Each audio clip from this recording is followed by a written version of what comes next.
Bonjour à tous, c'est David, bienvenue dans cette nouvelle vidéo. Aujourd'hui, je vais vous parler du miel. Alors, on me pose souvent des questions sur le miel. Quand est-ce que je dois notamment manger le miel? Il faut déjà rappeler ce qu'est le miel. Le miel, c'est une substance qui est fabriquée par les abeilles qui vont aller récolter le nectar qu'il y a dans les fleurs et qui vont l'insaliver, le mélanger avec leurs enzymes et d'autres éléments. Et ensuite, elles vont recracher ça dans les alvéoles et elles vont stocker ce liquide sucré pour l'hiver. Et le but pour les abeilles, c'est d'avoir une réserve énergétique pour l'hiver quand il n'y a plus de fleurs, notamment. Donc il faut quand même savoir que le miel, il n'est absolument pas fait pour l'homme. Nous, on consomme le miel de même qu'on consomme d'autres aliments qui ne sont pas faits pour nous, comme les produits laitiers. Les produits laitiers, ils sont faits pour les petits. Le lait de vache, il est fait pour le veau. J'ai vu il n'y a pas longtemps une émission qui avait été rediffusée, qui était passée sur Arte, je crois, l'année dernière. Le lait, mensonge et vérité, quelque chose comme ça. Et puis il y a un médecin qui dit qu'il n'y a pas de problème avec les produits laitiers. On voit qu'il ne doit pas être très neutre. Et donc il y a un médecin qui dit, même un professeur, je crois, qui dit que les produits laitiers, c'est un super aliment, c'est un aliment parfaitement équilibré, c'est totalement adapté à l'être humain. Mais il n'a pas fait des études de médecine, ce professeur.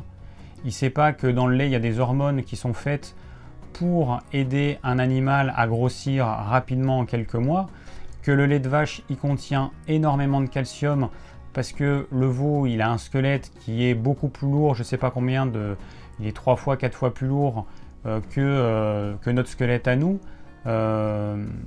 Il ne sait pas tout ça. Et dire que le lait est complètement adapté à l'être humain, surtout le lait de vache, et surtout quand on est adulte, pas quand on est un enfant qui grandit, un nourrisson, c'est vraiment n'importe quoi.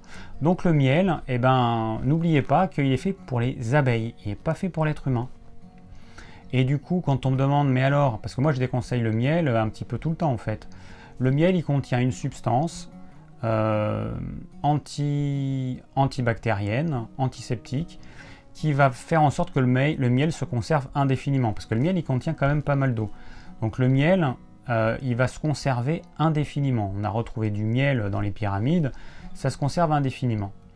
Donc le problème, c'est que cette substance qui est contenue dans le miel va également neutraliser l'activité de nos enzymes digestifs.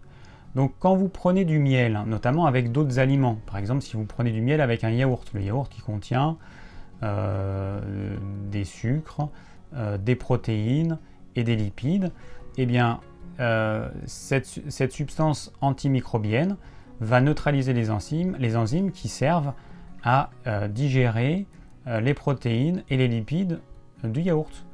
Ou si vous prenez du miel avec du pain, par exemple, ça va être pareil au niveau des sucres complexes. Donc, quand manger le miel? Le miel, idéalement, si vous deviez en manger, pour moi, c'est pas du tout un aliment qui est adapté, c'est un sucre rapide, ça apporte rien en fait. C'est du sucre que vous mangez, c'est un bon sucre, mais c'est du sucre. Mais si vous vouliez manger du miel, c'est en dehors des repas, et c'est seul, ou alors à la limite dans une tisane, éventuellement avec des fruits, mais que des fruits. Et puis c'est tout en fait. Idéalement c'est ça. Après, vous pouvez faire ce que vous voulez. Vous pouvez le manger avec du pain, du beurre le matin. Moi je le déconseille parce que ça va complètement vous perturber la digestion. Mais vous pouvez le faire. Mais le miel, c'est pas un aliment en fait.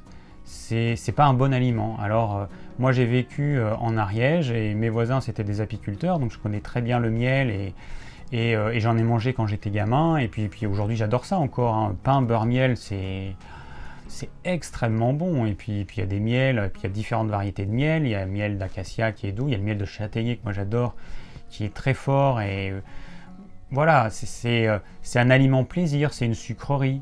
Il faut le voir comme ça.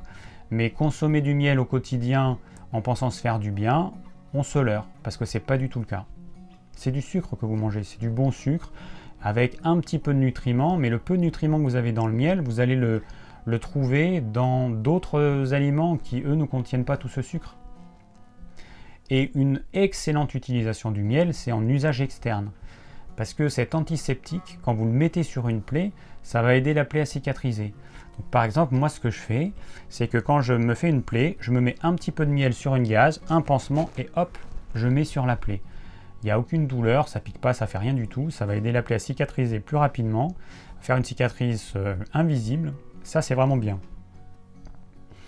Et il y a notamment des personnes qui ont été amputées, dont la plaie ne cicatrisait pas ou très mal, et qui ont utilisé du miel. Alors du vrai miel, hein, je ne parle pas du miel qu'on trouve en grande surface, pour lequel on sait qu'une grande partie est frelatée, c'est-à-dire qu'on va mettre du sucre, de l'eau, un petit peu de pollen de ci, un petit peu de machin de ça, et on vous fait croire que c'est du miel, on vous vend ça comme du miel.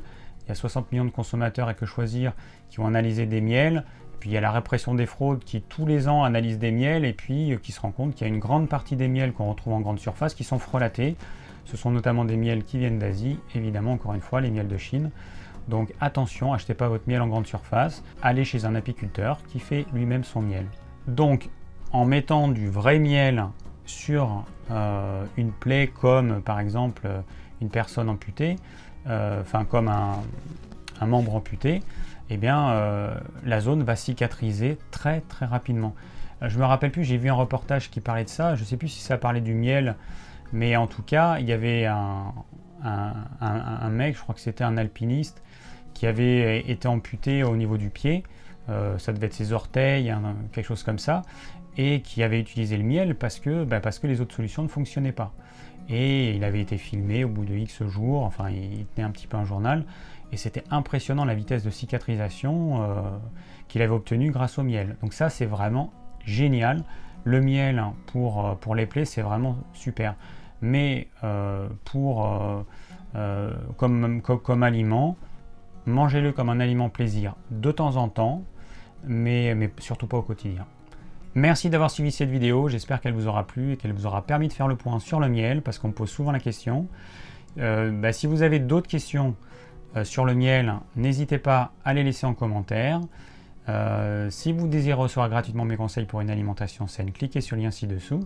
Et je vous dis à très bientôt pour de nouvelles vidéos.